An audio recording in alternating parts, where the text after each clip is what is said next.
ബുദ്ധി നിനക്കില്ലാതെ പോയി.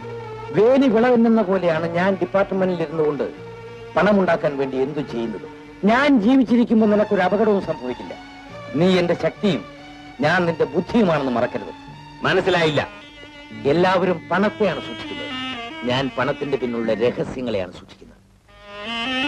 സെബാസ്റ്റ്യൻ, നീ എന്റെ സാഹചര്യം മനസ്സിലാക്കണം.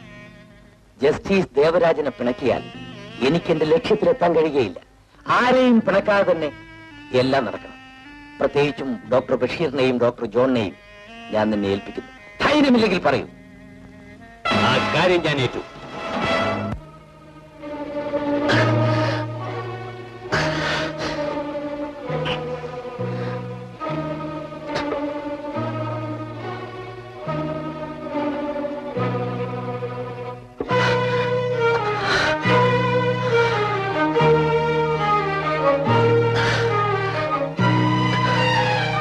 ബഷീർ, എന്തു പറ്റി ഡോക്ടർ? എനിക്ക് വല്ലാതെ നെഞ്ചുവേദനിക്കുന്നു.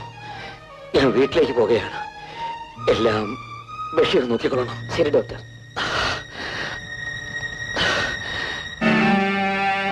പോയവനെ കാണുന്നില്ലല്ലോ.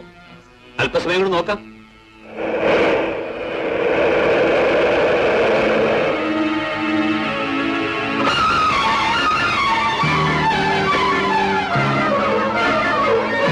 എന്തായി? അങ്ങ് പറഞ്ഞ പോലെ തന്നെ എല്ലാം ചെയ്തിട്ടുണ്ട്. Very good. ബഷീർ സീനിയർ പോസ്റ്റിന് ആഗ്രഹിക്കുന്നുവെന്ന് എല്ലാവർക്കും അറിയാവുന്നതുകൊണ്ട് ഇതിൽ കവിഞ്ഞൊരു അവസരം വേറെയില്ല. ഞാൻ ഒന്ന് ഫോൺ ചെയ്തോട്ടെ. വോയിസ്.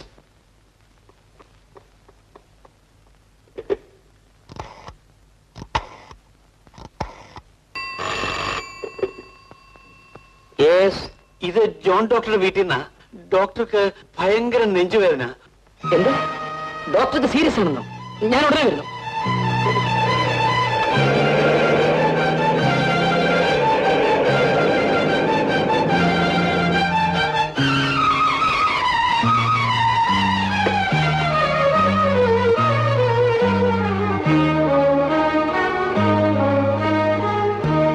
Doctor, doctor.